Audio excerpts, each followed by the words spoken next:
and the science. The fight is that the blood of 1,000 men and women was spilled within these walls. Limbs twisted and broken, eyes gouged from bloody sockets, flesh burned black.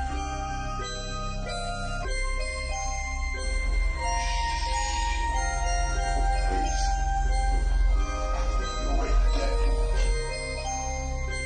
In death, there are no accidents, no coincidences, no mishaps, and no escapes.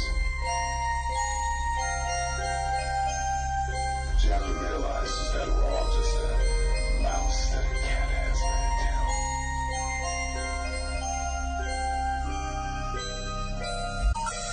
The number you have reached, 911, has been changed to a non-public number.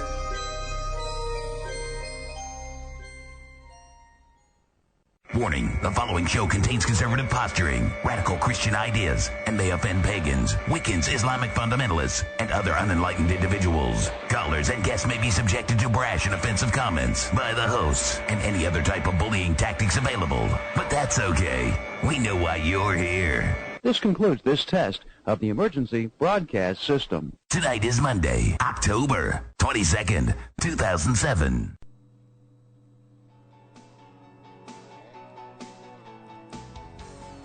What's up, what's up? Welcome to World of the Unexplained. Tonight, it is myself, Jay Scott. And Chuck Browder. That's right, it's just us tonight, man. We kicked out Dee and Trent. They're not coming back. No, I'm kidding. Unfortunately, Dee had some family business to attend to, and Trent is doing kind of something similar. So both of those guys are just going to... I don't know. Me and Chuck's trying to run everything by ourselves. Yeah, it's a skeleton crew tonight, man. It is. It feels empty, doesn't it? I mean, usually it's just so... I don't know. It feels kind of empty tonight, though, without these guys here. No, it definitely is. I think the last time it was just me and you, man, was when we interviewed the Borg Queen. That's right. At the very beginning right. when I got on, man. Yeah. But, I mean, that was different. It didn't feel so empty then, I guess, because it was used to just being me and Trent, I guess. So it wasn't like... I guess that's true, yeah. It wasn't like the crew. It's like, before, it's like you didn't know you needed everybody, and then when you give all these jobs parsed up between everyone, you realize how much everyone really does mean and how hard it is to run it without them. Yeah, it's going to be hectic, man. Because I just like to run my mouth. I'm like, Chuck, handle this. Dee, do this. Trent, do this. I'll run my mouth. And that usually works out pretty good. Yeah. Let's kill the music. Not a problem. Oh, you love it. I do like it, man. It's grown on me like a fungus, kind of like that bonfire song that we play. Oh, you love it because it's classic rock, Your man. heat is burning me, baby. God, it's awful. We're sorry that we continue to inundate you with that. We really need to get on like a GarageBand.com or something like that. And I've got a few guys, man. I've been meaning to ask because they'd be more than happy to have their stuff played somewhere. Oh yeah, that'd be great. Yeah. I mean, we'd totally dig playing that for them, Anyway, we don't have a guest tonight, but that's okay because we've got interesting things we can say. Now watch everybody stop listening. They're like cutting their radios off. We don't have a guest tonight. You guys suck. But it is Halloween, and it's my fault because I've been so wrapped up with everything, and I know it's no excuse, guys, but the podcasts are getting uploaded for those of you that listen via podcast. We're almost caught up. Yeah, it's been bad. It's been rough. A lot of upload time there, man. Yeah, it has been, and Dee has taken over the editing job, which very much alleviates a lot off of me in that respect. So I'm very happy about that. Everyone's working together. The website's still outdated as anything, but that's going to be fixed eventually. But one of the cool things that Chuck did not get to check out with us, and I hate it because we really wanted him to. We got some photos from it, and we're going to put those up online eventually, along with a copy of Trent's Headless Horseman photograph or drawing. Have you scanned it in yet? No, I haven't. But he's gonna let me do that, and we're gonna put that up too, just because it's funny. But one of the things, one of the cool things, was that last Monday night, or no, what was it? What day was that, Chuck? It wasn't a Monday. It wasn't Monday because we're here on Monday. What day was that? Maybe I know I had to Thursday be somewhere. Or Friday. Maybe it's Thursday, man. It was the 18th. What day is the 18th? I don't know. You'd have to look on your calendar there. I can do that. Let's see. I think it was the 18th. Yeah. Let's see here. I'm going to bring the calendar up. God, that's slow. Let's see. It was Thursday. Yeah. So last Thursday night, Jason and Grant from the Ghost Hunters from TAPS were in Greensboro, North Carolina. And so I gave Jason a call and I said, hey, man, I see you're going to be around our area, and, we want to come out and check your thing out, and we don't want to pay. And so, of course, like a good neighbor, like I would do for him, he comped me the 4 tickets. Him and Grant did. They comped us 4 tickets. It's only like $5 anyway a piece, but so they comped us the tickets at Greensboro College, and they did this really neat. Chuck, you'd like this. It was really neat. It was like a 2-hour, almost 2 hours anyway, a thing where it's like a PowerPoint show. But they talked about the different types of hauntings, and then they showed video clips, and a lot of them were like outtakes that you would never get to see because it was stuff that that they never aired. And some of that stuff, man, was really, really spooky. Like what, for instance? Well, there's one from an older investigation that they show where they've gotten permission to use, but this is before TAPS became on TV, so they were just there were cameras that they were recording from different investigations, and one of them is this chain link fence coming back and slapping Jason. He just walks up to it and it by itself it smacks him. And so he's like, so I'm sending Grant like out to the van like all night, right? Trying to get him to have the same situation happen with this fence. Right? So he's watching it, waiting for it to hit Grant, and it flies off and pops Grant one good time. And so he told everybody, he's like, yeah, that's on my screensaver. It starts right there, and it just pops him over and over again. Anything paranormal about it at all, man, or just? Oh yeah. Really? I mean, the gate moved by itself. And one of the clips that they had shown that was, I thought was really, really creepy. Well, 2 of them actually. I'll go through one of them. Both of these you can see on the series. One was when they went to the Stanley Hotel, which is supposedly very, very haunted. It's where Stephen King come up with the idea for what's the name of that movie, The Shining. Oh. And they were there at the Stanley Hotel and did an investigation there. And I did see that episode where they were downstairs in the basement. And they're messing around, and you hear this little girl talking. And then you hear her start giggling. And, dude, it's the creepiest, you know what I mean? It's just, that kind of stuff's creepy. Little girls laughing and stuff, man. It's like an EVP or something? Is that what you're saying? No, they're like, hello. And then it answers back to them and then starts laughing. I mean, dude, it's just, that kind of stuff's just, that's creepy. Ugh. And so that was kind of neat. But the one thing that was also creepy is, like, this thing pops out of this one of the locations on the stair, like a stairwell, the wrought iron ones, the black metal, you know what I'm talking about? Oh yeah. And it was like at a prison or something that they were looking into, and it's this thing in this long black cloak over its face and head, and it just shoots out and moves down I mean, it was just stupid, dude. It was creepy. Yeah. And they tried to recreate it with their guys dressing up and trying to see, and they couldn't move fast enough, and they couldn't move the same way. It's like the legs worked in a funky way. It was really weird. Yeah. Well, why haven't any of these made the cut? No, they did. Those 2 did. The last two I talked about is the fence thing didn't make the cut. That was something that was their own personal collection, Yeah, and you got to see little bits of that stuff, and a lot of the unpublished stuff. It's kind of neat.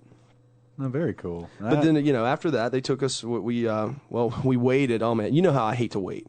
I'm like, that's one thing I love about being. I hate lines too, man. In fact, I've always said if there is, my own personal hell, it probably is like an amusement park with lines and lines and lines and. Oh, you like Beetlejuice, when he's sitting there at the end and he's got this like long like ticket that's like this long, and the other guy's like number 4, and they were serving number 3, and he takes it and the guy shrinks his head. Yeah. Yeah, that'll be you, man. You get the long paper, 14,300,000. Yeah, something like that. But so then we went out with them after waiting. Okay, so we were there for 2 hours watching a presentation, which I was like, I kind of, me, man. I was like, I really don't want to see the presentation, man. Well, you said they took a very long time signing autographs afterwards. That was what sucked. I mean, no, it's cool that they do it, and I mean, I think it's an awesome thing. It is very cool that it sucked for me because I was tired, and I just wanted to go hang. I mean, and we would have hung out beforehand and then went to the presentation, but the plane got delayed and all that.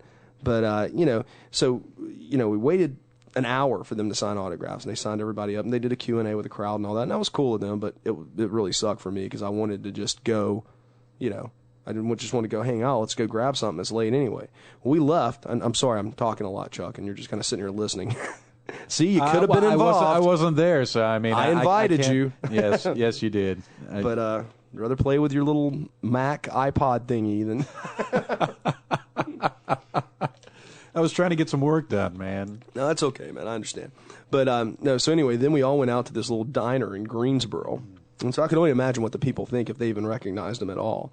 But it's like, I guess, 12 o'clock by the time we hit this place, and so we all grabbed some. I think I ate a cheeseburger, yeah, and some fries, and anyway. But we all ate, and it was Trent and Dee and me and Gail. And the two Taps guys and a girl named Cassie that I guess is one of their people that drives them around in that area. I'm not sure. She didn't really tell me any more than that. So anyway. Drives them around when they're in North Carolina. How often are they in North Carolina? I don't know. No, she had a then? Virginia plate on the car. I don't know if she's some kind of part of the group that helps. One of their regional representatives. Yeah, so that's what I'm thinking. For real? No, yeah, honestly. With Lima or something? I don't know. I mean, I know that well, he was telling me in Chicago, man, they had about 1,300 people at that event. And in Greensboro, they had about 700 there that night, which was amazing. It was a good turnout. At what, at Greensboro College? Yeah, there's about 700 people. It helps when it's in an institution, Oh, totally. Definitely brings the people in. Oh, yeah. But, so then we just hung out and, joked with each other and picked on each other and, I mean, and that's a cool thing. I'd never gotten a chance to face hang out with the guys. I'd always talk to them over the phone. But they're just like, they're just like us. They're big jerks, and they're just like us. They're real people, and that was what was so much fun about it. To see them face to face, and they're picking on me as I'm picking on them. Just like me and you and Trent and Dee do with each other. Oh yeah. And we were swapping stories about different haunting things. We don't have a lot here because we don't go out that much. So we're talking all about, Twin Lakes, dropping the names, John Zaffis was with us, that kind of thing. Because, John and Jason are good friends. Hey, you told me that. Man. But the cool thing is they've said that they would come on one of our, if we do another tour like we tried with Out of Darkness, that they will be guests at it. And I think we can actually get some, get enough people to buy tickets. I'm telling you, man, we should get some of the other guys, man, we've had on here. Oh, totally, man. It'd be great. To do it. I don't know, Chris Roller. I'd love to have David Icke, really, in all honesty. Well, David Icke would be probably awesome. expensive to get him out here. The flight, just the flight itself would be probably $700. Even to have him on the show, man, would be great. We had him on the show. Well, I don't think I was here for it. I know you weren't. No. We'll get him back on though. I'll give David a call and. But I've got a number of questions for Mr. Icke. Yeah, I think it'd be great to have David. A great guy, real nice guy. But him and his politics and mine aren't exactly on the same page. I mean. I think George Bush is a bad president. He thinks George Bush is a reptile. Yeah, I'm not really down with the whole Raelian agenda, but there are a few other things he's written about, actually, which you're thinking about that Rockefeller thing? Well, the Rockefeller thing, then, that supposedly all the presidents are related one way or another, except one anomaly, which is Bill Clinton, who incidentally is the illegitimate child of Winthrop Rockefeller. Yeah. So I'm trying to think. It's John D. Jr. I can't remember who the Rockefeller is that's from West Virginia. I think that makes him Bill Clinton's nephew or something, if that's correct. Possible. Yeah, which is kind of creepy, actually. What's that? I think he's about 10 years older. Who? Well, they're roughly at least, the same age. I mean, I guess that happens. There goes my cell phone again. See, guys, that is what happens. The old rotary phone. Yeah, that's nostalgia. Oh, that's Ethan Dettenmeyer calling me there. Probably about trying to schedule the one of the guests that we were going to have on tonight. The only one we were going to have on. See, maybe we can bring him on. Yeah, we could if you'd call the right number. Yeah. Ethan, call back. Text him, man. We're putting you on the air. I don't think I can. I'll give him a call, though, on our first break, man. We'll bring him on for a little bit. He'll like it. He'll enjoy himself. No, I know he will. He always does. But we wanted to take this moment. I'll let Chuck do it to talk about Third Rail Radio. Oh, okay. I didn't realize you were just going to throw me into it, man. I'm right into the pile. Just wait till we're on together. You libertarian, you. Yeah, you'll be sticking it to me left and right, I'm sure. That's right. I'll be your Sean Hannity. Not to the left. It's all right. No, it'll all be right, I think. With you, man, on there. Yeah. No, I think we'll have a good show though. But we're gonna get some good people on.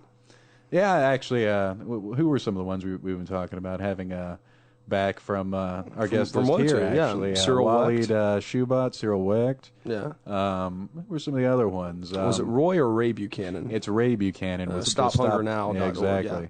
yeah. And I don't know. I'm sure we can think up some others. Actually, if there's anyone you're interested in hearing potentially on Third Rail Radio, you could email us at 3rdrailradio@gmail.com. That's 3RD.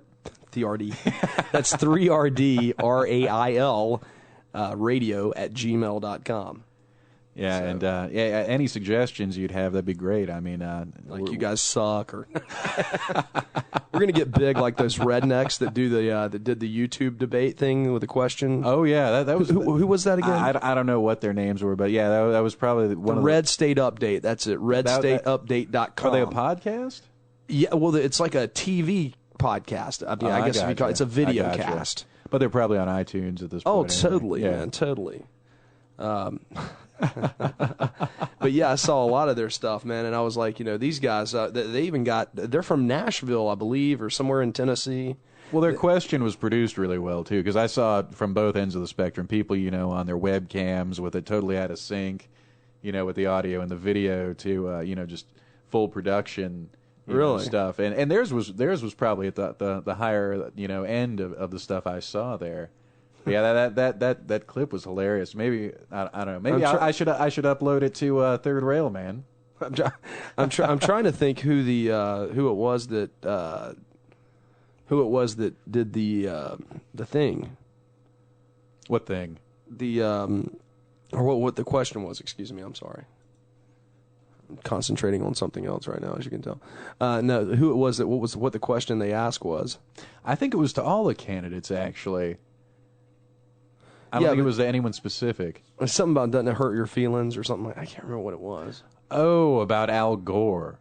Yeah, he's not running. Yeah, yeah, and everyone wishes apparently that he would. Does that hurt your feelings? But I mean, that's what they used to say about Fred Thompson, and now they're having buyer's remorse or not even buyer's remorse because they haven't bought him yet. Speculation remorse. I don't know. I don't know how I feel about Fred Thompson. I really don't know because I really thought he was going to be the answer to. He wasn't ready for prime time. He's been out of the game too long. And he just looks old, man. Well, not only that, he looks tired. Yeah. And apparently, being a politician and running for president is a much more strenuous activity than being a character actor in Hollywood. Law and Order. Dun, dun, dun, dun, dun, dun, Well, I don't even know why so much is even made about him being an actor, because it's not even like he was even a lead in anything, to my knowledge. He was basically a character actor. He played, characters basically. Not leads, not supporting actors even. Just. Well, I mean, he played himself, didn't he, in that one? Well, I guess he did. I forgot about that. The one about the Watergate prosecution. Is that what you're talking about? I think it's the first. Yeah, whatever his first movie was, he played himself in it. Yeah, but I don't know. Apparently, he's just not up to par on current events. He wasn't familiar with the whole Terry Schiavo case. You're kidding me. No, apparently that was shoved down our throats more than any other thing. I don't understand. Well, that. and it probably doesn't go over very well with the right to lifers either, because they were the ones that pulled out all the stops, got Congress involved in it.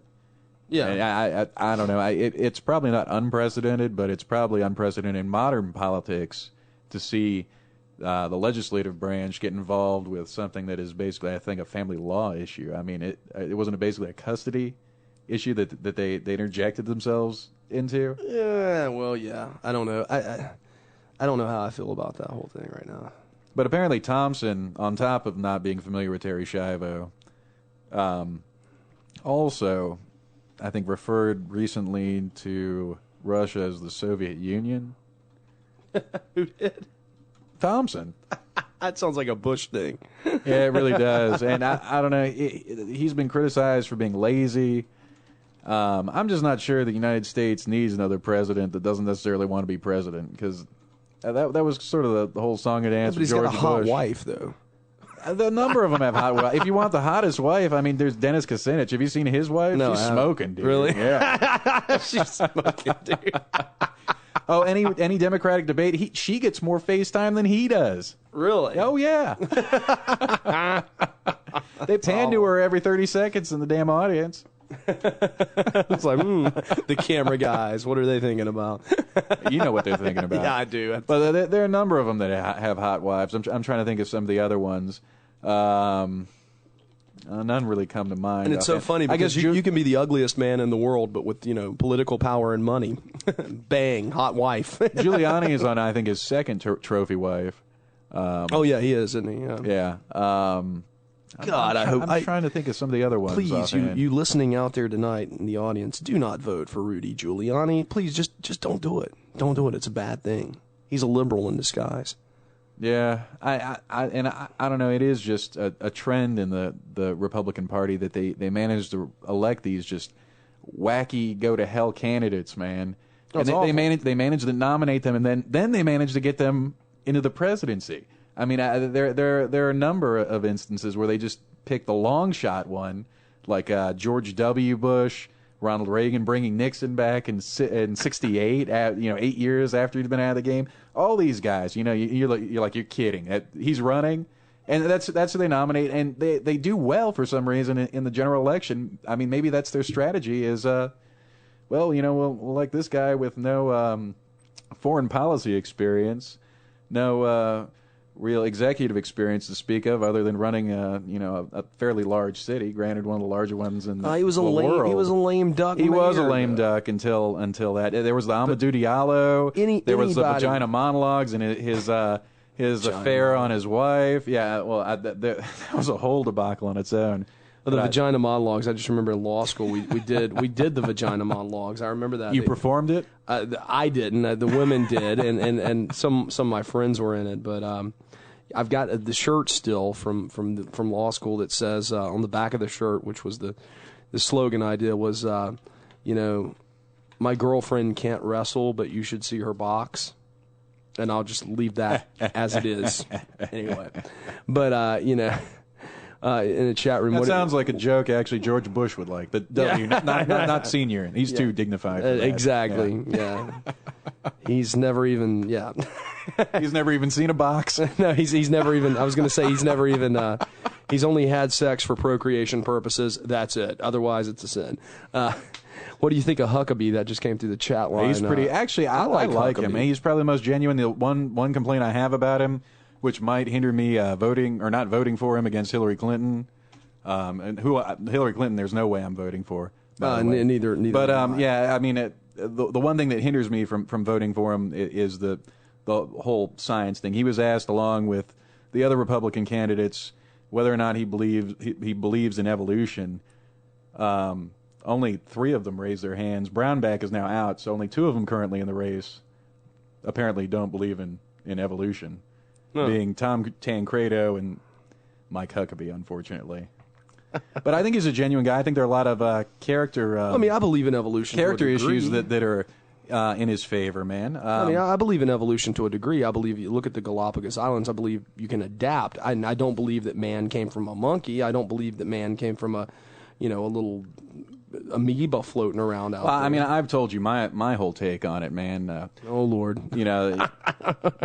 You get an elderly, octogenarian man, and you put him next to a monkey, and you make a noise that's really loud, and you scare the hell out of him. Yeah. The monkey will defecate and fling poo all over the room. The old man will just defecate. Yeah. And that's evolution for you. Yeah, it's just it's impossible. Evolution is impossible. So you don't believe in science either? No, I believe, like I said, I believe in evolution from a Galapagos Islands kind of standpoint, that creatures can adapt, humans can adapt because of our environment. You don't think monkeys adapted? I don't believe into humans. No, I mean, no? I read my Bible. I believe what's in my Bible. There's too much going into the thing for there not to be an intelligent design there. I believe I remember one quote from, this was actually a quote from a Bible hater, but he was a scientist, and he said something along the lines of, there's so many variables that it would take a 747 jet. Oh no, this is what it was. There's so many different variables that had to be just right. It would be like a tornado coming into a junk field and assembling a 747 jet. Human life on this earth. So that tells me that intelligent design is where it's at. But guys, intelligent design is nothing more than a backdoor for creationism. It is creationism. Yeah, exactly. And that's why I'm saying. With a new age sort of name, branded to it. And it makes people that are sort of in the middle think, yeah, I believe that the world was intelligently designed as well. Maybe I'll check into this. But it's nothing like the progressive intelligent design. It's man rode dinosaurs. And on the third day, the Flintstones did not exist, people. I'm sorry. And that's what bothers me the most, I think. What? The Flintstones did not exist. The crappy honeymooners not It's not real. What? No, anyway, guys, we're going to have to take our first break for tonight. We'll be back, and we might bring somebody with us. Who knows? We're crazy like that. Could be Ethan. Yeah, it could be. You're listening to World of the Unexplained, and we'll be back in a moment after that. And we're back. You're listening to World of the Unexplained with Jay Scott and Chuck Browder tonight. That's right. And, man, I tell you what, that chat room just really started plugging away all at one time. They're talking about David Icke. Look what we started. I know. It's awful. Oh, my gosh. Anyway, the lines are open. 877, was it 722-7382? That is correct. I don't have the board in front of me. Yeah, I didn't see it either. I had to, recall it in my mind there just in case you put me on the spot again. 1-877-SCARE-YOU2 or locally 336-996-1596. And we're just open lines tonight, so call in. Feel free to call in and just bring up anything you want to talk about. David Icke, to debate, anything. Mike Huckabee. I like Mike Huckabee. Now, actually, I like him too. And what I was about to say before we got into the whole evolution, creative design, and gotcha. that whole gist. I think that there's some serious characteristics, with Huckabee that are definitely in his favor. The whole, I guess he found out that he had adult onset diabetes, and he lost, about 175 pounds. He looks totally different than he did, a number of years Really? back. I didn't know that. He's not a career politician. He is, I guess, it was at one time, for about a decade, I guess, a Baptist minister. It's not something that really, puts him in great favor with me. Well, I like him for that, personally. I think that, that he's definitely, he's got some things going for him. He was, executive. Granted, it was of Arkansas, but we've had one of those before. And in my opinion, Clinton wasn't a great executive of the United States, but, at least it's a proving ground for Huckabee. Yeah, as opposed to some of these legislators that are out there running against him. Well, I guess the only legislator I guess that is running against him is McCain, who's been counted out. I still don't think McCain's down and out though, man. I saw him at the debate last night, man. He was pretty quick. Did you see his comment on Woodstock? No, I did. I just caught bits and pieces. I think I was talking to you on the phone when it was on. He called Woodstock, what was it, a great social and pharmacological event. Oh, event. And he said he wouldn't know anything about it at the time because he was tied up. He was 50 then, and I don't even know. He might have been. He said that he didn't know anything about it because he was tied up. Literally. Oh, literally? And in the Hanoi Hilton. Oh, wow. Yeah. Wow. That's deep, isn't it, man? That is. That's crazy. I mean, well, I love the guy, man. Too bad he alienated all the people on the fringes of the center. He alienated all the people on the right with the immigration legislation that he really helped made sponsor me mad. with Kennedy. Yeah. And on the left, he really alienated him, I guess, because he stuck by his guns with the war. And I really do believe that he's the one guy running on either side that can really get things done in Iraq. I think there would be no pussyfooting around over there, man. He would probably. I don't know. Probably appoint somebody in the Defense Department that definitely would be better than Bob Gates, who's in there right now, former president of Texas A&M.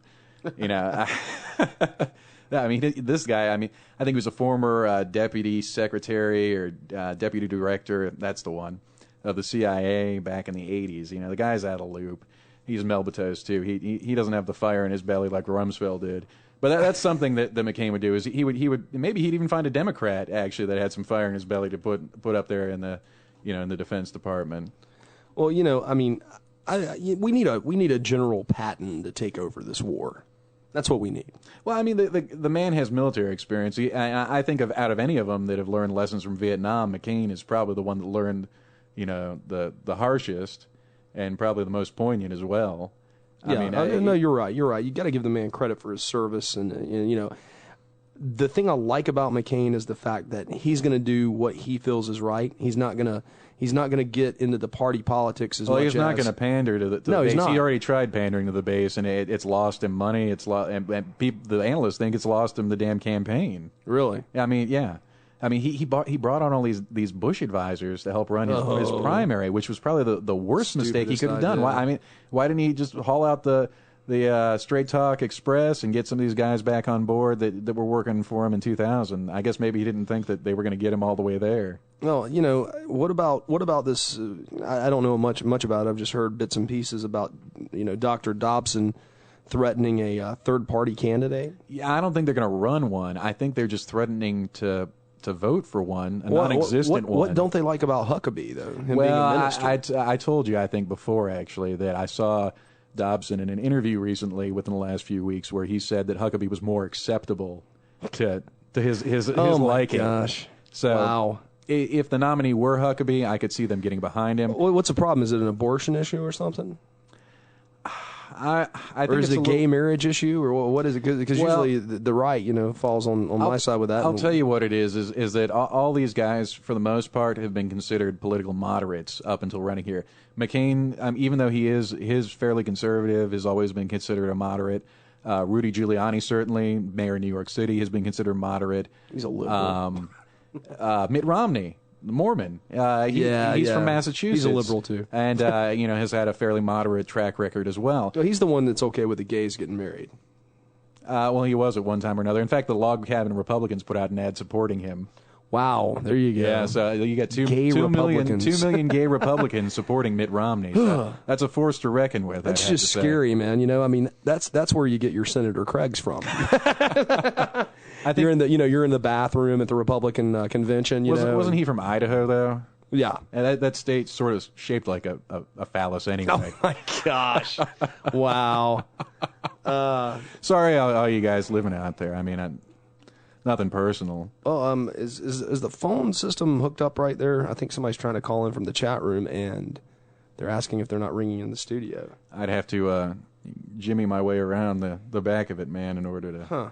We didn't change anything, did we, from the other week? Not that I know of. Yeah, I don't think so. Just put on the line and see if. Okay. That didn't sound particularly good. That didn't sound good at all. Our line may be dead. These people at Embark are the god-awful They really are worst. the damn they worst. Suck. They really, really suck. Oh, my God. I remember calling them the day that I was getting this line installed, and the people they sent over was just, it was awful. Awful. Hang on, Chuck's going to pick up the phone line, I think. You get anything out of that? Okay, it is our fault. You can't call in. Wow. Yeah, let's... Well, it's long distance. Yeah, it's long distance. Never mind. We won't give them the other number. But, you know, it's... I don't know. It's just one of those things where it's... anyway... Any comments you guys want to make, just make them in the chat room. Go to worldoftheunexplained.com, and if you're near a computer, and just start banging away there. And we've got quite a bit of people in there now. He says ringing now. We're not getting anything. We've got a dead line over here, I think. Chuck, is it dead? Yeah, we're not getting anything. We're not getting anything on this end. I mean, our thing isn't even flashing to let us know that there's a call. Something's wrong with the line. I'll have to call the people tomorrow. Yes, I'll have to send down the memo. Break some legs there. Send out our North Carolina backwoods mafia that we have here. Well, anyway, let's talk a little bit about Halloween, and then we'll get back to our political rants and raves. I saw last night, Chuck. It's kind of cheesy, but I've been watching ABC Family, the 13 Nights of Halloween. And they had a show on there on the 13 Nights of Halloween or whatever on ABC Family last night, It was an original movie, I guess they had made with the guy. I can't think of his name offhand, but he's been doing a lot of stuff here recently. The guy from American Pie.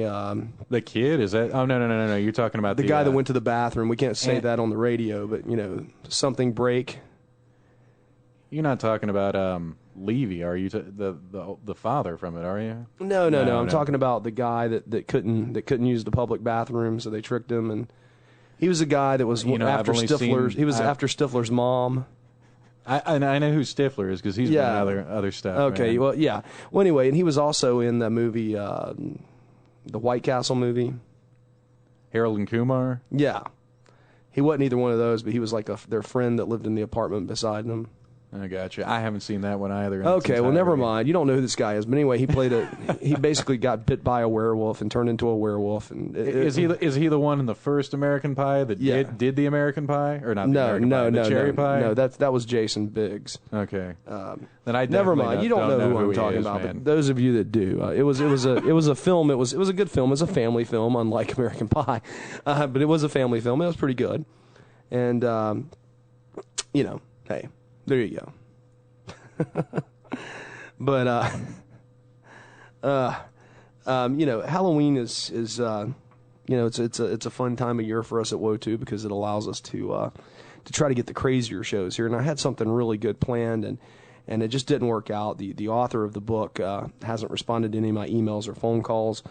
And that just makes me mad because, we tend to think that, if we can get on guests that go on CNN and Fox News and shows like that, then they should want to come on World of the Unexplained if, those people haven't ever been on those places before. I don't know. We get good guests, and we're proud of that here, and, it just, Chuck's still messing with the phone. Sorry, is it dead, or is it just buzzing? The line looks like it's dead. The line's dead. Okay, well, the line's dead. Dun, dun, dun, dun, dun. It's Halloween. We're all alone in the house tonight. Trent and Dee are not here to protect us, but something is lurking outside. I think I might have. No, man. I mean, here, don't mess with it. Don't worry about it. Don't worry about it. Yeah. We're just gonna have to. Just gonna try and fix it on the fly, but have to do it old it's school. beyond my abilities. Don't worry about it. We'll get those people out here to do their job. What is that about America? Why is it that no one in America wants to take personal responsibility anymore? No one in America wants to do their job, and everyone in America wants everything for free. It's becoming a service-based economy, and it's sucking badly. But everybody wants something for nothing. Have you noticed that? Something for nothing, continually. I'm sick of it. I'm sick. Okay. Reading the chat room. They sent it to Third Rail Radio. Yeah, that's right. But don't send it there because I'm not checking that mail right now. Send it to World the Unexplained at gmail.com. They're confused as to what show they're listening to, I think, right now. Yeah, exactly. Which is probably, well deserved. I mean, well, yeah, we're kind of giving, I guess, Third Rail a little bit of a go tonight without a guest. But hey, we can do that. It's our show. We can do whatever we want. That's right, man. It's crazy. It's the new media, man. That's right. not that old media. Not that old stuff that your grandpa used to listen to. That's right. We're not your grandpa's radio show. That would be a good catchphrase there. I have to remember that for another 30-second spot, man. It would be good. This isn't your grandpa's news. This isn't your grandpa. I don't know. We'll figure something out, man. Not your grandpa's radio show. I don't know. Screaming guitars. Yeah, no, we get some of that Zakk Wylde stuff with the super harmonics. Slap a little octavizer on there. There you go. Be perfect. Yeah. Oh yeah. Parallel fifths. I have no idea what you're talking about, but that's okay. I know what a fifth is, but that's about it. I know the thirds and fifths, and yeah, I mean I don't really get into the whole music theory very much. Maybe that's because I'm just if you never studied it, man, yeah, there's probably very little reason ever to do so. I messed with it. That was it. I just messed around with it a little bit, and just enough to let me know that really wasn't what I wanted to do. It's like, man, this is hard. But yeah, it's a little like learning trigonometry or something, Yeah, it's tough. Yeah. I couldn't do that either. I was really except you got to sing it and count it and all that good stuff. That's what the drums are for, man. Counting. I don't play that timekeeper thing. Anyway, I thought you were going to say that's what click tracks are for, man.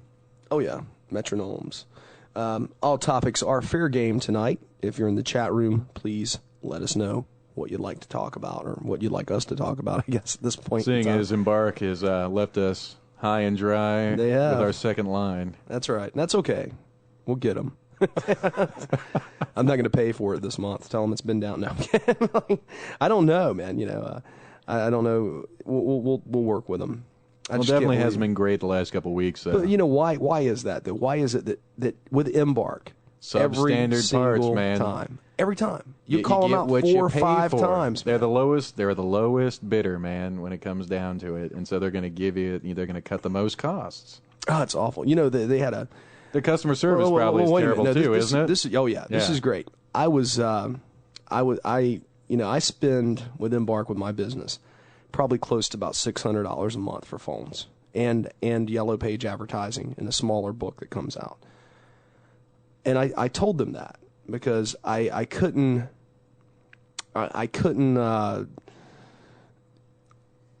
I wanted to get them out here to do their job because they came by on a day, an earlier time. That it was just it was a bad situation. Well, they gave you like an hour window or something on your lunch break. Yeah, it was, it's always a bad situation with those guys. But the thing is, they didn't send me a bill for my business for like 3 months. And I'm going, this is weird because they sent me one when I first set it up. And I'm like, I haven't heard anything. Then all of a sudden, they're like, well, we're getting ready to cut your phone off because you owe us like $600 and some or something. And I'm like, you've got to be out of your mind. Where are you sending these bills to? Probably the east side of town or something, man. No, they just had some address on there, like Building 2 something. They didn't even have it wasn't even a physical street address. I don't know where these things were going.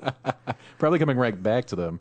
That should have been a red flag right there that something was wrong. Well, I finally get them, and I called several times asking for them to fax it to me. Oh, we'll fax it over to you today. So I finally get a packet in the mail about this thick. And for those of you that can't see what I'm doing, obviously it's about an inch thick. And it's all my old bills going back all the way to like June or something, right? And I mean, I'm just irate because, finally they send me the bills. And then I find out they're charging me for stuff that should have been covered in my plan too. Raw, right? So I'm just trying to catch back up with those guys to get it to where I can have a normal phone bill again. It's that bad. So I have nothing but hate. And they won this J.D. Power Award for customer service. I'm like, where it hadn't been in North Carolina, that's for sure. How many times just on this show alone have we had problems with that service? Same company that provides it for my work provides it here at this studio. Same company. And it's just always crap. Well, there's always a ground loop hum. Yep, a 60 always. cycle hum. I don't have that in my office, but I do have it here. It probably is an infrastructure thing. It's probably run right next to the damn the power lines. It could be. It could be. The exposed, the overhead ones. Yeah. So I don't know. It just makes me sick. But yeah, they're probably cutting the most costs out of all of them. That's how they save you money, man. Oh man. There's a good idea. One of our chat room people gave us a number to call. There you go. If you want us to call you, give us your number. We'll call you. That's a hell of an idea. That is. That's a great we may idea. have to do that at the top of the hour. This is gonna be weird, isn't it? Yeah, we'll start doing that after our next break. We got 5 more minutes, and we'll just throw your numbers up there, guys. Everybody in the chat room, I think's not psycho. Let me see who we got in here. Okay, I'm not psycho.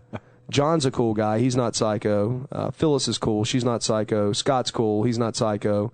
Ron's cool. He's not psycho. None of these people that are in there with you are psycho guys. So you can leave your number, or you know what? Even better yet, if you don't want to post your number in the chat room, email it. No. Well, you can email it to worldlyunexplained@gmail.com, and we'll keep it confidential. Or you can send us a private instant message to Jay Scott, and I won't share it with anyone. So there you go. That you know of. Well, no, I won't share it with anyone. Although it is Halloween soon, and I mean, you're gonna give it out to all those telemarketers. Come on, man. We get rock stars on this show. You throw them under the bus in a second. We get rock stars on this show. We get all kinds of celebrities on this show. Obviously, we keep our confidences when it's concerned with telephone. I don't think Cyril Weck's been complaining about it. No, any calls. Getting all these prank calls at my house. although who was? That's because we sold your number on eBay, Cyril. who was the guy? Who was the guy we had on that actually gave his home number out on the air, and he did it about half a dozen times. It was Pastor Harry. No, it wasn't Pastor Harry. I thought it was the guy with the 666 and the pyramid on the front of his book. I remember it. That's Pastor Harry Walther. Are you sure? Yeah. That's not the guy that burns the Santa Clauses. Yeah. No, dude. No. Oh no, you're right. You're right. It's like Jeff Danilek? No. No, that's the guy with the ghost book. No, okay, no, you're right. It's not Pastor Harry. It's John Daniels. Is that it? Yes, that's his name. the man. Yeah, that's his name. That is his name. But I've been wondering actually if he's had any strange calls at 3 a.m. or so, just from people listening to our podcasts. I don't know. Well, we've got a phone call coming in on our other line. You want me to put him on? Yeah, go ahead. It's James Stevenson. Why not? James. Hey, is that Jay? Yeah, you're on the air, actually. I just went ahead and threw you in. How's it going? Okay, well, listen, I've just literally walked off a plane from Dallas, and I'm walking out of the airport at LAX. Oh, okay. Well, we're gonna have to call you back. Can I call you back in about 15? Yeah, that'd be better, 'cause it's really noisy here. Okay, awesome. Well, thanks for giving me a call. We'll call you back in a sec. Thanks, Jay. I'm looking forward to it. Thanks a lot. All right, awesome. Cool. Cheers, mate. Bye. All right, bye-bye. That's awesome. I love British accents. Aren't they cool? Cheers, mate. Yeah. We're going to give you guys a call, too, but we're going to call him back at probably quarter after. And who that was, some of you might say, is that's James Stevenson of Gene Loves Jezebel. He's a guitar player. As a matter of fact, he used to play with the Cult. Oh, yeah. And that was our other line. That's why he's got the personal line here. He's got the other number. He's the guest. The guest line. Always, yeah. Oh, yeah. Guest always get the good number. Anyway, but no, he was with a Cult from '94 to '95. They did a tour, and he was the guitar player for that. He also collects classic guitars. I mean, like really high dollar. It, man. I'm really definitely high. Yeah. down with that. I mean, I have a decent collection, but I don't know a whole lot of electrics. I wonder if that's exclusive or what. We'll definitely have to grill him on that. Oh yeah, and he was with the Alarms too in the '80s. Well, I'll have to ask him too about if he knows Matt Sorm personally. He may. Yeah, I'm a you and your big hardcore GNR junkie, man. I understand, yeah. man. You weirdo. No, I like GNR all right. I need one of those things like Axl Rose has. Greatest band of my generation. Yeah, probably one of them. Definitely. Don't just say my generation. It's my generation too. Yes. I'm not that old. Come on. Although the cutoff isn't that far after us, man. 1980 is where Gen X cuts off. So what are we? Gen Y? No. We're Gen X because we're before 1980. Oh, is that the way that works? Yeah, because Gen Xers are like, I think it's 60 to 80. Huh. That's a pretty big. And then it's not Gen Y, but I can't remember what they call them. There have been a couple different. The Millennials, I think, is actually what they're called. Huh. Okay. Well, guys, we're going to have to take another break, and we'll be back with you in about 5 minutes. You're listening to World of the Unexplained. Here we are back on World of the Unexplained. I'm Chuck Browder, and we've got Jay Scott. Yep, that's right. And you can call. Actually, no, you can't call us. We'll be calling you here shortly.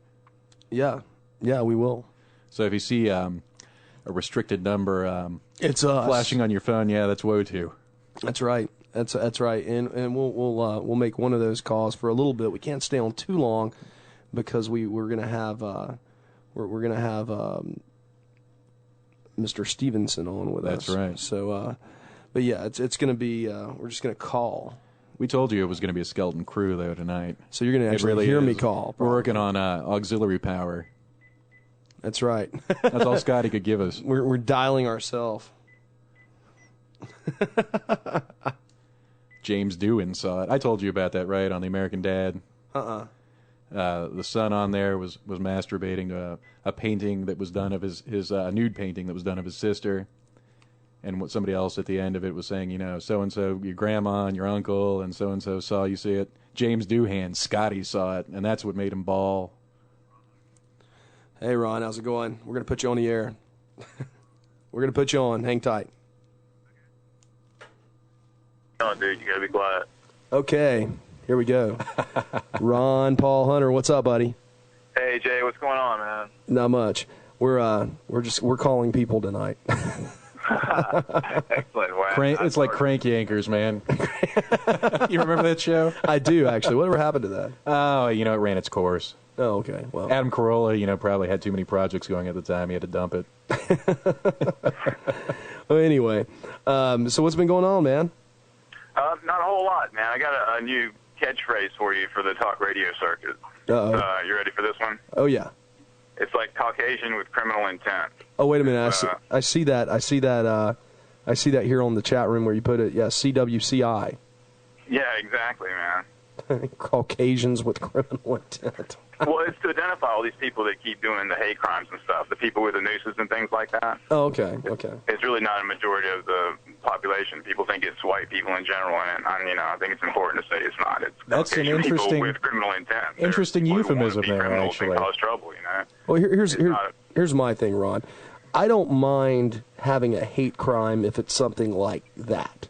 Where I mind having a hate crime is when they say, well, you're charged with assault, but it's a hate crime, so you're going to get sentenced longer. It's still an assault. It's still a murder. It would still be a rape.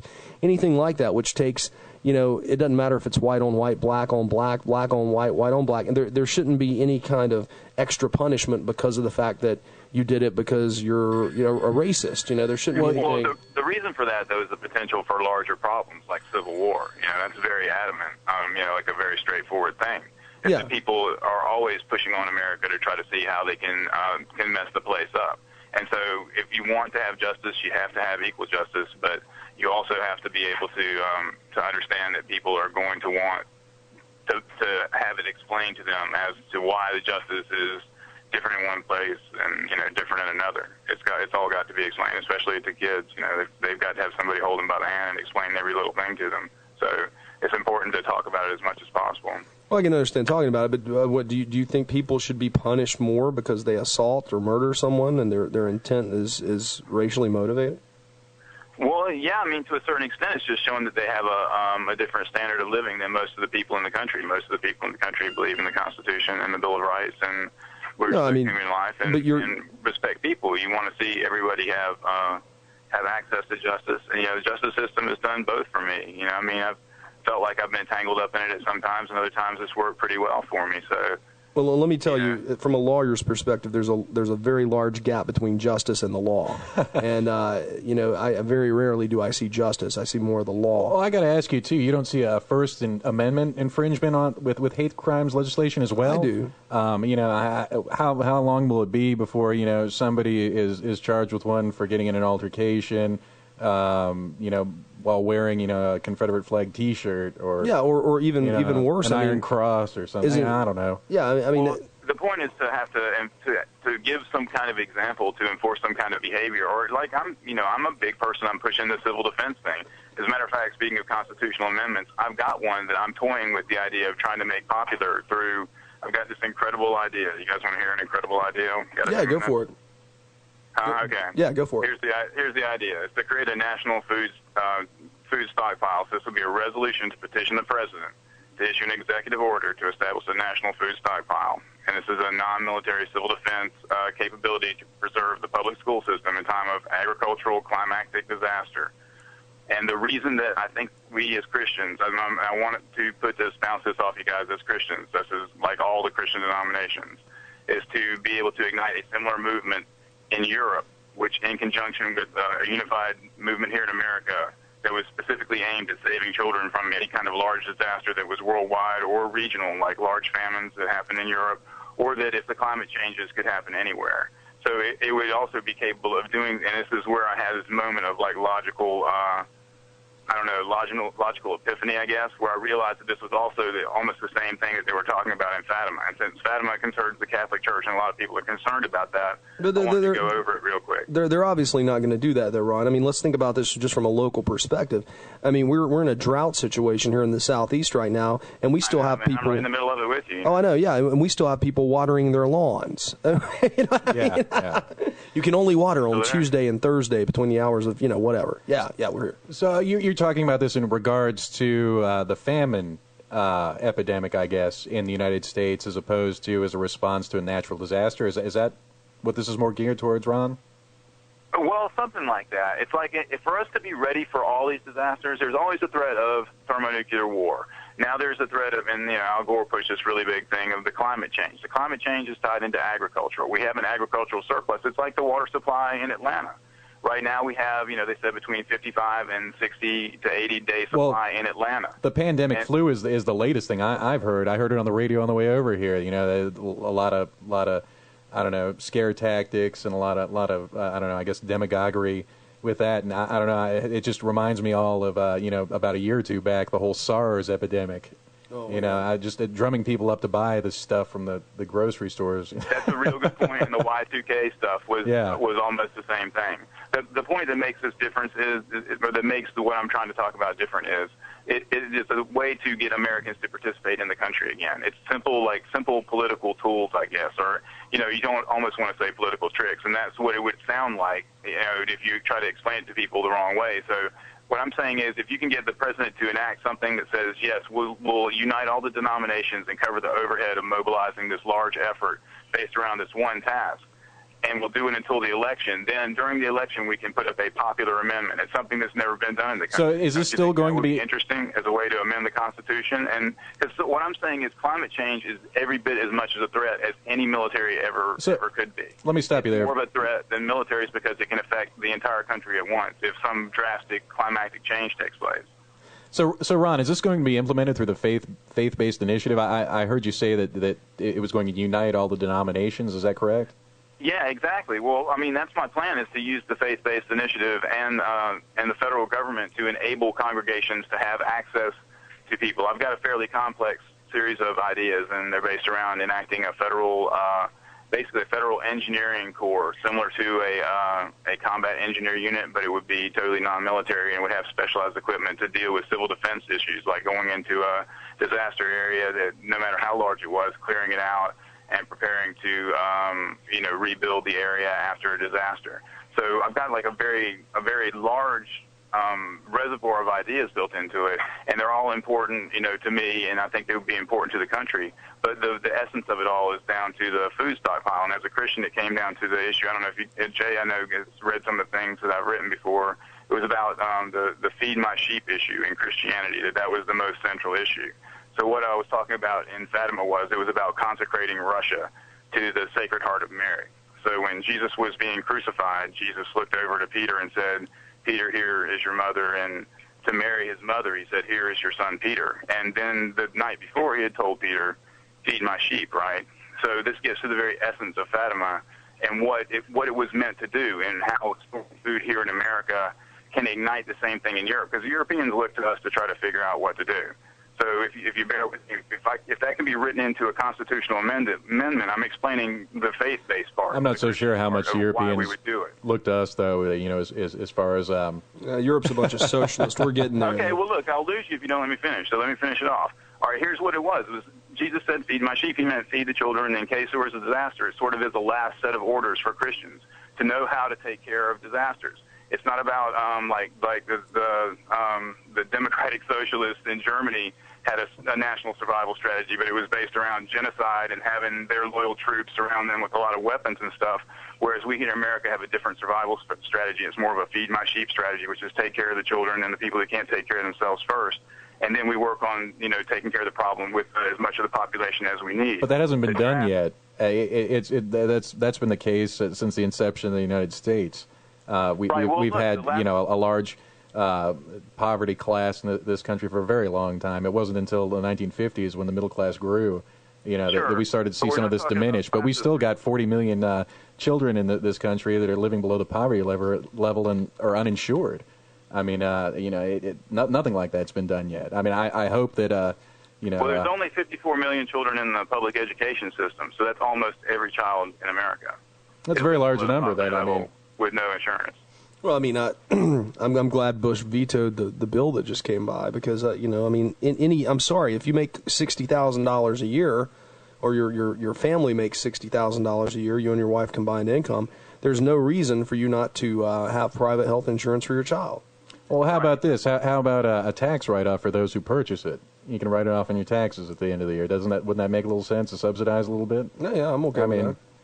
Yeah, but that's a digression of the issue. I was talking about national survival issues. No, we know. The national survival issue for Europe is a lot different from the national survival issue here for America. For America, I think we should have a national food stockpile written in as a constitutional amendment. One, because it would expose the population to the concept of having a popular amendment, which means one where we would all vote, and we would go, I guess, by majority vote, or people could list by states the people who are in charge of ratifying a vote would do that. I'm not sure exactly how it would go. I'd have to explore it on the internet. But I know it's a way of getting a constitutional amendment done.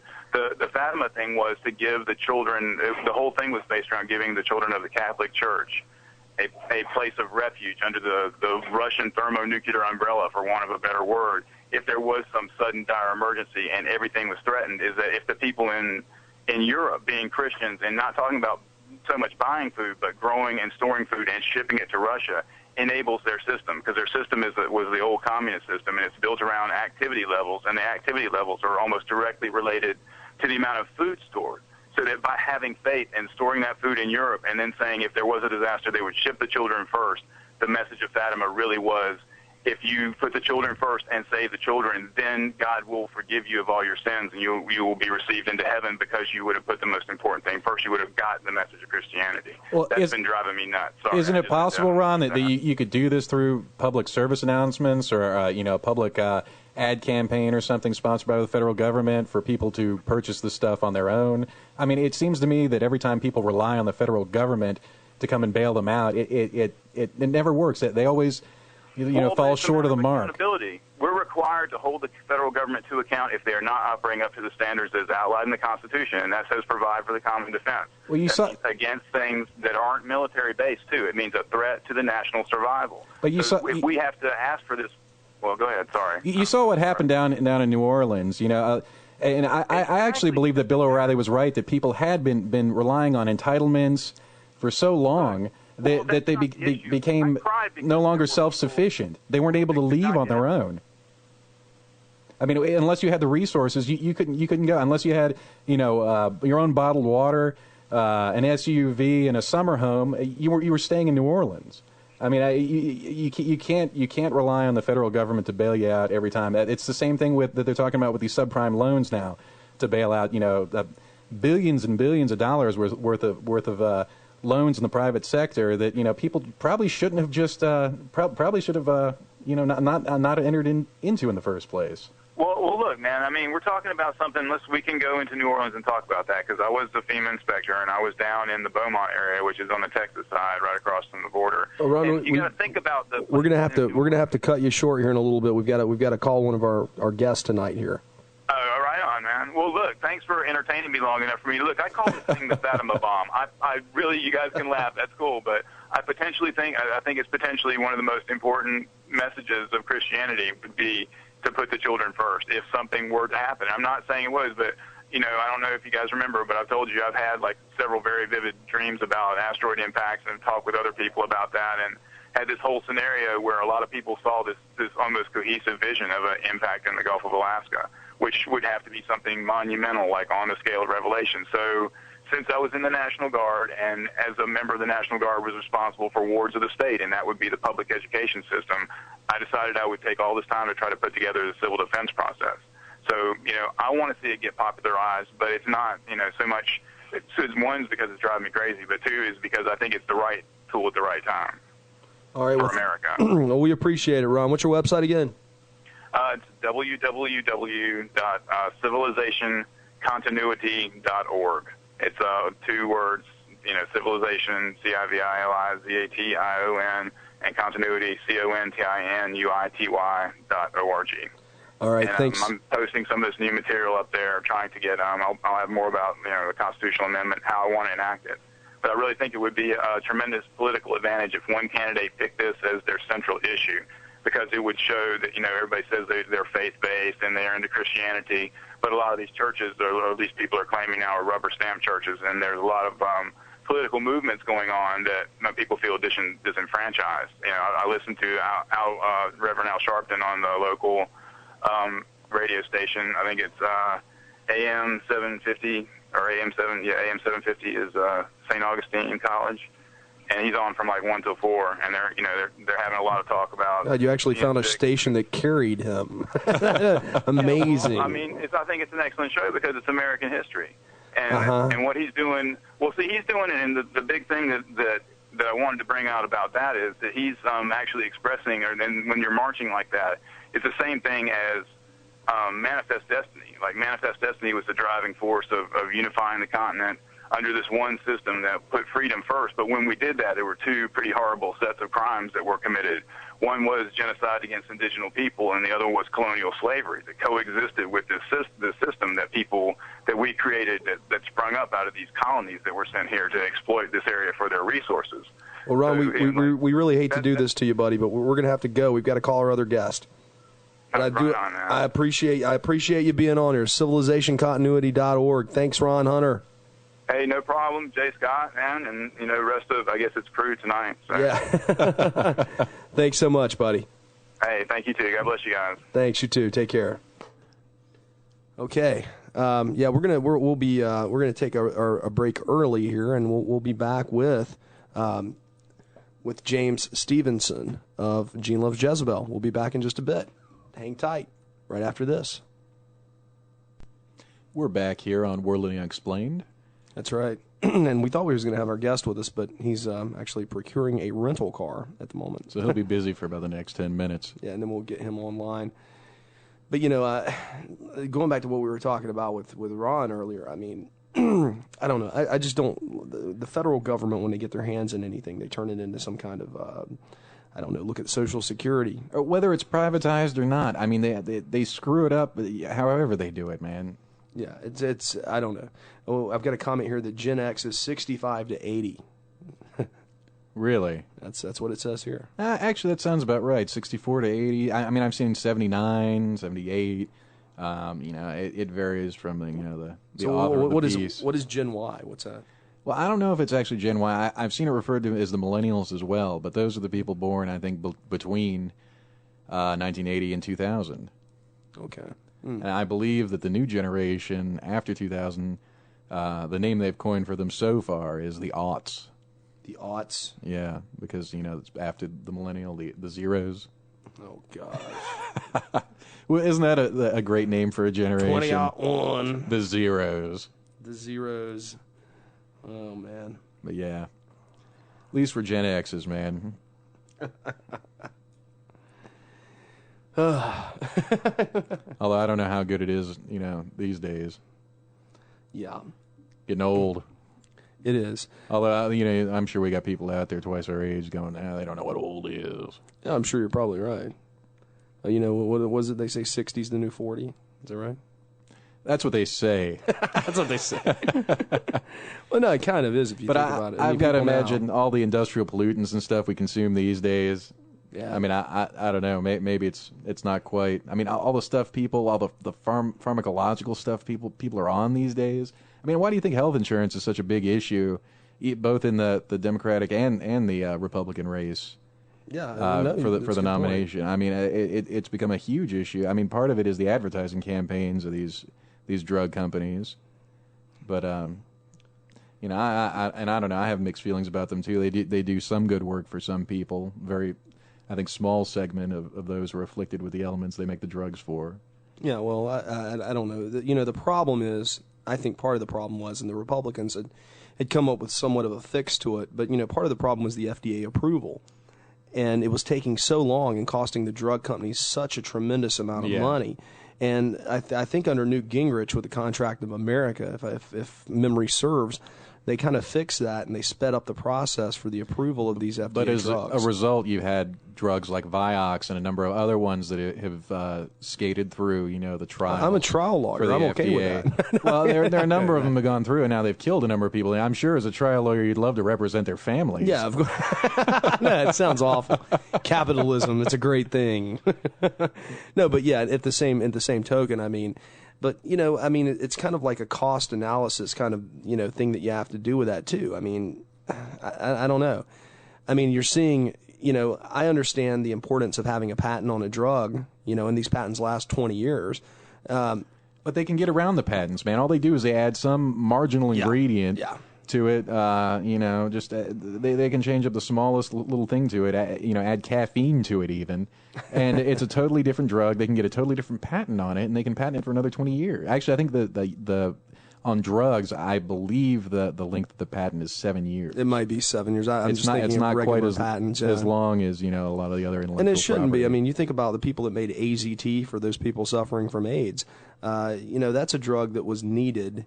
And when you amp it up so high, if you didn't have health insurance, man, you were just going to die. Well, you think all the research that they've done on cancer and AIDS, by this point, the company's going to come up with something a little better than some of the stuff that they've come up with. Yeah, you know, one would you'd figure think. that they would have had a cure for one of the two of them by now, and maybe they have found a cure and are just perpetuating all their inferior drugs. Seriously, just to make a buck. I'm definitely serious. I think that's the reason why we have some of the draconian drug laws that we have in this country as a result of the lobbyists for the drug companies. No, you may be right. I know that, you talk about, healthcare reform, you talk about drug reform, they go hand in hand, and I don't know. I just, I wonder how much of this money that they're getting is being spent like it, like it was in college. I mean, because this is basically the people that do this, they get an extension of college. That's what they're doing. They're getting these, grants to research, and how much of this money is just getting, kind of blown around because they've got a lot of it and they're spending it on stupid things like, I don't know, cocktail parties and we need to. I mean, really, stuff like, we need sales reps and advertising, exactly. And getaways to Las Vegas for conventions, and all this money you think's going to foster this, these researchers is going to, like, I don't know, new computers when the old ones were just as good. The upgrade to the Vista, which really stinks, but I don't know. Well, and the money inevitably actually is probably being funneled back through the lobbyists to pay the politicians to get access. Yeah, you're probably right. Yeah. Yeah, and it's a dirty web that those drug companies weave, man. Good old and for capitalism. the small number of people that they do help, in the long term, they've just perpetuated a nasty system. And now they're talking about, socialized medicine as a... that's what we need. Yeah, Let's go to Canada and wait in line.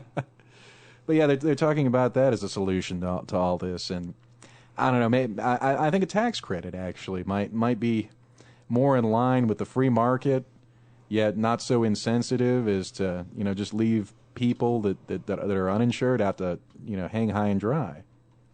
I mean, I don't know. You seem to think it was reasonable earlier.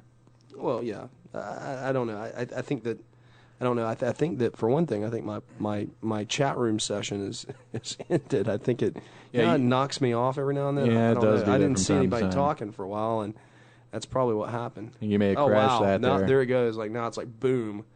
Wow. Okay. Yeah. Okay. It has definitely. Does that say we need a cultural shirt, or does that say something else? Let's see here. They're talking about all kinds of things. Cancer dogs, infrared. Cancer dogs. Yeah, it's 2012. Kiss your butt goodbye. The generation should be called the spoiled little. We won't even use that word on the radio. Sounds like a conspiracy theory to me. Chris from Atlanta. I told you actually. There was a guest I'd like to have booked for the show, man. If we could do it at all possible. This guy Daniel Pinchbeck that's way into the 2012, Mayan calendar. What's his idea? I don't know. He's into a lot of new age stuff. I think he'd fit in pretty well around here, man. Huh. But no, I saw him interviewed I was probably almost a year back now on I think it was the Colbert Report. Oh Lord. Rapport. But you were telling me yesterday that there might be, was it FEC not the stupidest thing. violations or something that may be coming up? If Colbert actually does take itself seriously and actually does run for president. Do you think they've actually filed papers for it? Because I was looking on the site the other day, and it did almost look like it was for real. Really? Yeah. Who knows? If they did, they would probably put a link you can download and see the papers that were filed. Well, what would be the chances of him actually winning, too, is my question. I mean, I guess it's none because the independents have no support in the Electoral College. Yeah. They have no delegates there to cast the votes for them. You know what's going to happen in 2012? This is in the chat right now, the same thing that happened in 2000. And that's probably true. No, it's probably very true. It's like all that Y2K stuff, exactly. man. Ron was even admitting that earlier. That was all. I remember, man. That was some crazy. Everyone stuff. was going out and buying new VCRs. And bottled water. And who I guess has VCR? Well, I guess most people have one, but who buys videotapes anymore? I mean. That was a wise purchase now, wasn't it? Yeah. Actually, I sold a lot of VCRs around that time because I worked at Circuit City. Yeah. That was probably on their way out, man. Yeah. Well, I remember, I may have told this story on the air before, but I'll tell it again. I remember when I did work at Circuit City at the time, and I had a customer come in, and he worked for the power company. And he was telling me they pulled a joke on this boss because they were all there. They had a crew there on at midnight when it hit 2,000 because everyone was afraid something was going to go down. The breakers were going to all trip or something. They honestly did. Yeah, they really? thought the power was going to just kill, and they were going to have mass hysteria and everything. Anything that could possibly. Department happen. of Defense and a number of the federal government agencies turned all their stuff back 10 years.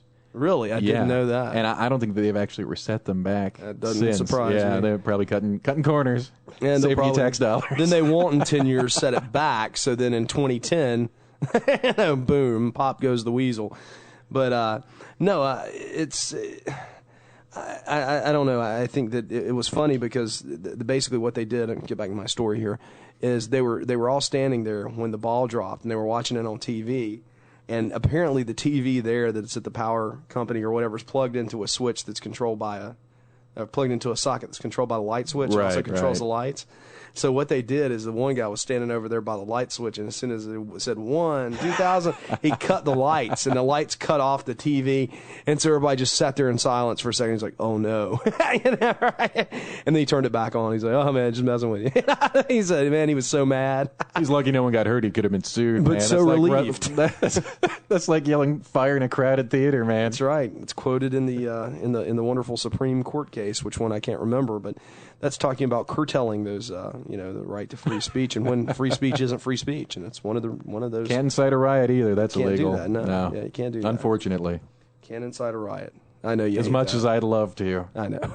I've tried, man. Oh, believe me, I've tried. When General, what's his name, came to Guilford? No, Colin Powell. Yeah. No, No, I didn't. not I didn't General, protest my Powell. Powell's actually fairly moderate. Oh, did you saw the protesters there holding up the signs like "Since when is Yeah. war a Quaker value"? Well, I have to question how much they actually shelled out for him too, because they paid Colin Powell about $70,000 to do that speech. Oh my gosh! And I don't think honestly that he was worth $70,000 at the time. I'll speak for 60.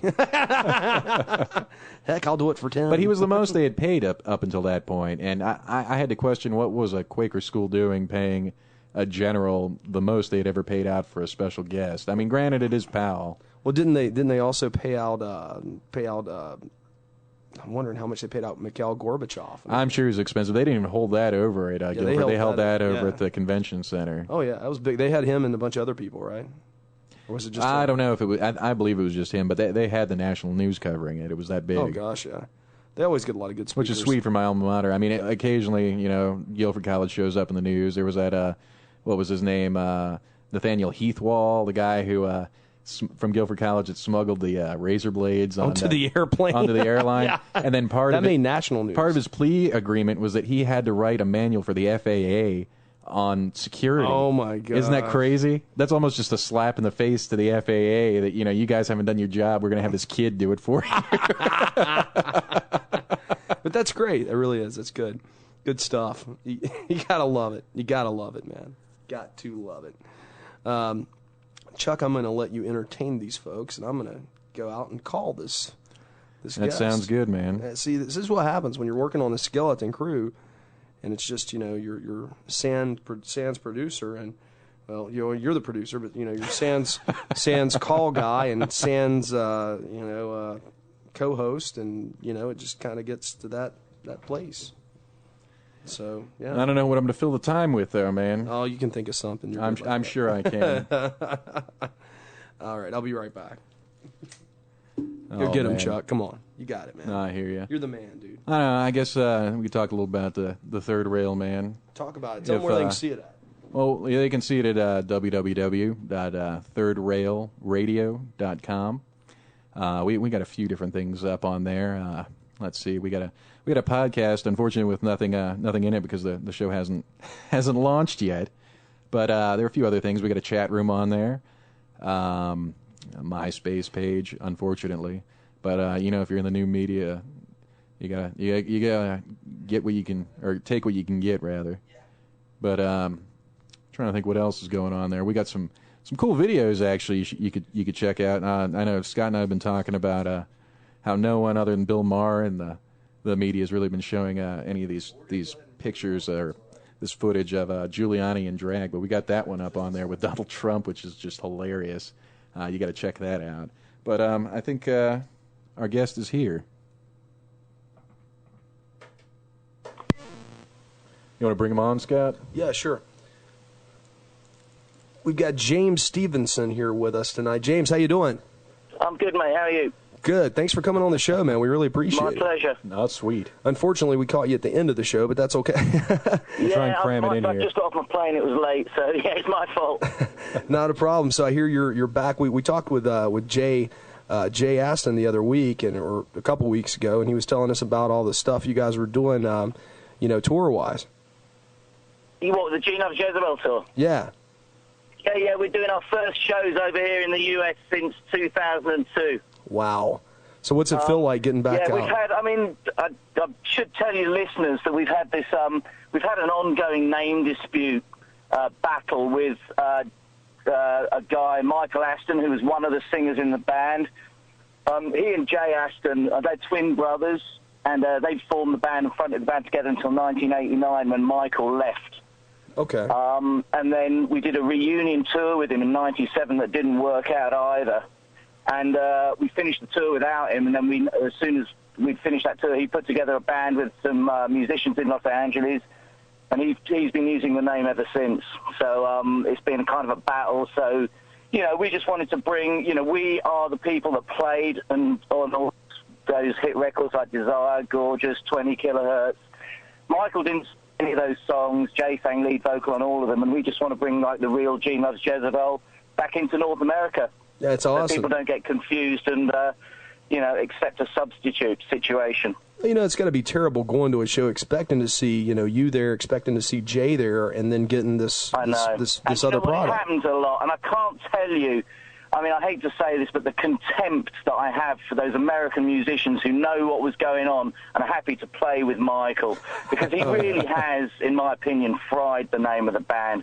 I see reviews from Gene Loves Jezebel where they say Gene Loves Jezebel is the worst live band I've ever seen. And I think, that is a band that I've put 20 years of my life into, and he's just using the name and driving it into the dirt. I wonder if it's been trademarked, actually. Do you know who holds the rights to the trademark on it? Well, we're about to contest the trademark. We have the UK trademark and he has the US trademark. Oh, I gotcha. Anyone can just file a trademark. We didn't find out until he'd already done it that he'd done it. So that's usually the way it goes. It's a complicated situation. And, as far as we're concerned, he has no moral or legal position, in any way whatsoever. I do practice entertainment law. That's my day job, and hey, well, maybe you can come and work for us for a bit. I do some work for Ethan actually from time to time. Okay, great. So, but yeah, and I'm actually a musician myself. So he's been nice enough to allow my group to put some songs on some of his upcoming movies as well, which has been a thrill for me. But that's great. And it's tough. It's tough making it in the original music business anymore, especially. Do you know what? The music industry is changing on a daily basis, and I think it'll be 3 or 4 years before it finds its feet.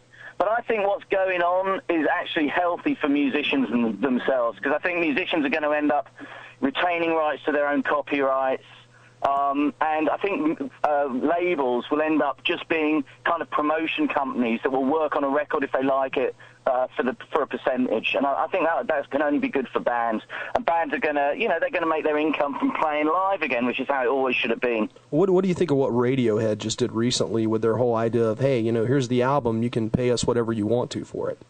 I thought it was really, really interesting. And I thought the most interesting thing was that most people that downloaded it decided to pay something. Yeah. Huh.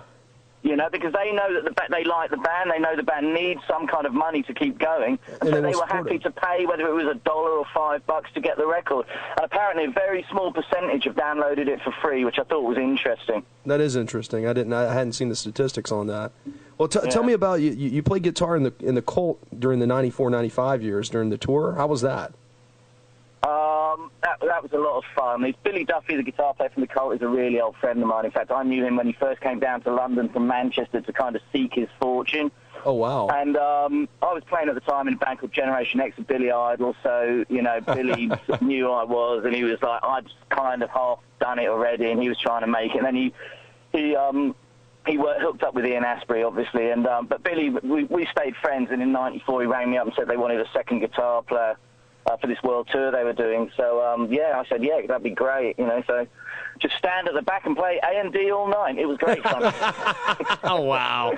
Nothing easier than that, man. Yeah. Now, I think Chuck wanted to ask you if you knew somebody. Oh, yeah. I guess you guys didn't play in the Cult at the same time, but I was wondering if you knew Matt Sorum by any chance. I'm a huge GNR fan, by the way. Right. No, when I was playing, it was a drummer, a guy called Scott Garrett. Okay. Who do you see? He was in God Lives Underwater. He's a fantastic Oh, drummer. man, God Lives Underwater. Yeah. That's a great band. I used to listen to that stuff in the mid-'90s. Yeah, also, I was it was the first time I met the bass player was a guy called Craig Adams. Okay. And he was in the Sisters of Mercy and the Mission UK. And it was the first time I met him, and then we became really good friends. And now we both play together in the reinvented version of The Alarm. So it's all kind of very incestuous amongst us Britney Well, hey, what about, now tell me about you've got supposedly this wonderful collection of vintage and collectible guitars. Yes. What all do you I think have? they're wonderful. I don't know if anyone else would. What's your prized possession? It's just been my thing for, for 25 years I've been collecting old guitars, and, I'm passionate about them and I love them. I try and use a lot of them, but, I've got about 70 guitars. And some of them have become very, very valuable, which I was, so I'm glad I managed to hang on to some. But you always know when the cash runs out which one you're going to sell first, But, yeah, so I have quite a big collection. So do you just collect electrics, or? I've done a few interviews with those guitar-based player magazines about it, So do you collect just strictly electrics, or do you do nylons, acoustics? No, I collect basically what I consider the classic stuff, which is vintage Gibson and Fender electrics. Sweet. And Martin and Gibson acoustics. Very nice. Yeah, and I've got a big collection of Marshall amplifiers and things like that. Oh, wow. And sometimes it's great, when you're in the studio and you haven't used an amp for a couple of years and you take it down and you plug into it and you've forgotten kind of what it sounded like, and you plug it in and you think, wow, that's why I kept this one. Well, my guitar player Patrick used to use this old 1960s Marshall head, and I mean, the sound. Oh man, it was just great. You just can't beat that. Oh well, the things now they're all made in China. Oh, yeah. Well, and everyone's using Mesa cabs, circuit boards. I mean, back in the day, all those amps were hand built and hand wired by human beings. Now, it does affect the way they sound. There's no question. What do you play through now? What kind of equipment are you using live? I've always used Les Pauls live. I use the very basic stuff. I use Gibson Les Paul Customs into Marshall 100-watt half stack, and about 4 or 5 guitar pedals. Oh wow! Okay, that is pretty stripped down. Yeah. I mean, in the 1980s and 90s in Gene Loves Jezebel, I used to use like a huge stereo rig with dry marsh in the middle, Fender Twin on each side in stereo, and this huge rack of effects. And it was just like some time bomb waiting to blow up. I was nervous every time I went on stage. If something went wrong, you didn't have a clue where to begin to find the fault. Miles and miles of cables. In kind of the mid-90s, I thought, I'm just going to go back to basics. And it was just like freedom. It was fantastic. Well, no. Tell us your tour dates upcoming. What do you have next? On November the 17th, we're playing. That's the first day in Phoenix. On the 17th of November. Then the 18th, we're playing at Safari Sam's in Hollywood. And then we're flying up to Seattle for a show on Monday. Tuesday, Sacramento. Wednesday, Reno. And then we're playing San Francisco on the Friday. And I think Sacramento on the Sunday. But you can check our website for the dates. It's genelovesjezebel.co.uk. Okay, genelovesjezebel.co.uk. Yeah, that's it. All right. Now, the other one, the genelovesjezebel.com, would be not your site. That's Michael's site. That was, Michael, the other twin brother. That belonged to a fan. I mean, early on when people first got computers, the thing that happened was that, all the people that were rich and could afford computers, they got all the good .com sites. Oh, yeah. And this Gene Loves Jezebel fan ended up with genelovesjezebel.com. Oh, wow. And she let it lapse, and Mike got in there first before us and grabbed it. Oh, that's awful. Yeah, so don't go to .com. So go to .co.uk. That's the one that's about us. All right, awesome, man. Well, and we are. Michael's always saying, well, you guys aren't the original members because, we weren't the people that formed the band, which is true. But we are the 4 guys that played on all those records and were members of the band during its most successful period. You know, so, and, you know, we played on those on all those records, and we're proud of them, and we feel that we've got a right to come out and play those songs live. Yeah, definitely. Yeah. Thanks so much, James. We appreciate you giving us your time. Jay. Thanks, mate. All right, take care. Where are you? Are you out on the East Coast? Yeah, we're in North Carolina. Oh, wow, okay. Well, thanks so much for being with us tonight. Okay, hopefully we'll be in your area soon. Hey, I'd love to see you. All right, thanks for everything, Jay. Cheers, mate. Take care. Okay, take care. Bye. And that was Mr. Stevenson himself. Wasn't that a cool interview? It was a very cool interview, man. Billy, I'd like to get him back on. I'm gonna have to give him a buzz. So he was later. touring with Billy Idol in the early '90s. Is that what he said? He was playing with Billy Idol, apparently. Yeah. That's pretty cool, man. Billy Idol's worked with some pretty killer guitarists actually over the years. Oh yeah. I can't remember the guitarist offhand, but the guy that recorded Flamenco a Go-Go, which is a flamenco guitar, almost classical guitar. He was the guitarist for Billy Idol for all those hits in the '80s, man, like "Rock the Cradle of Love" and "White Wedding." You know, White Wedding. But Sorry, one of the things I remember hearing about him when I was a kid is that he had I guess this laser gun, the one from Return of the Jedi that you know, Mattel or one of these companies put out as a toy. And he disassembled it and he mounted it to the soundboard of the guitar near enough to the pickup, so that all those pick slides aren't actually pick slides. It's that thing being triggered and being picked up through the pickup. Isn't that awesome? That is awesome. Wow. Even you could do pick slides, Scott. Yeah, you're right. Well, you know, it's like in the WOTU tribute band that I'm doing on the side now. We've got you know, for With or Without You, he uses what's it called, an EBO? An EBO. EBO. It's a little thing with a little light on it, and you put it on the fretboard, and it moves to make that sound. Huh. Oh, it may be a little bit like a slide or something. Then maybe it's like an electric slide. I don't know. I have to look them up. I'm not familiar with them. Well, apparently, I'm like, well, you know, you can't be playing it that way because, you know, the Edge doesn't. And he's like, that's because the Edge has it built into the guitar. And I was like, oh. Oh, really? Yeah. So he's actually got a guitar tech there that's handing him off that guitar for that song or for that portion of that song. Exactly. Oh, that's pretty awesome. That's slick. That's what happens when you sell God knows how many. Well, when you've won the Grammy as many times as they have. Oh yeah. But actually, did you catch South Park a week before last? Man, they had their Emmy-winning episode, or their tribute to winning an Emmy episode. KWSS is getting ready to say bye to us. That's unfortunate. And so are most of the other stations. I didn't realize that we were coming up. Only against our clock. internet people are. Oh, there it goes. All right, so I guess we should just get off here then. I guess so, man. It was a good show tonight. We didn't manage our time very well. No, we didn't. I just noticed. I was like, oh man, wow. Well, yeah, crank the music or. Why not? Really? I guess I should have. I wasn't paying attention. Keeping my eye on the ball. It's because I don't have to usually. No, I know. And neither do you. You've become complacent. I've been watching it lately. I know. You're like, hey, it's time for a break. Time for this. But yeah, this will sound good on the podcast, man. Oh yeah, it'll be great. Yeah, they'll catch it all. So yeah.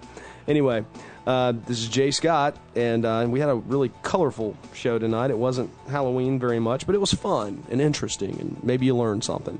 Maybe. So this is Jay Scott, your only JDDJ on the OmniSound Radio 1 network. And this is Chuck Browder. If you could, check out Third Rail Radio at www.thirdrailradio.com. That's 3RD Rail, right? No, it's Third Rail Radio. Oh, it's spelled out. The email is 3RD. Okay, but the actual website. Gmail. The actual website is www.thirdrailradio, spelled out like that.com. Yes, it is. In fact, you don't even need the wwws. Oh, you can just go to thirdrailradio.com. Yes, it's that slick. That's very cool. We're going to start that up soon, guys. Hang in with us, and we'll see you guys next week.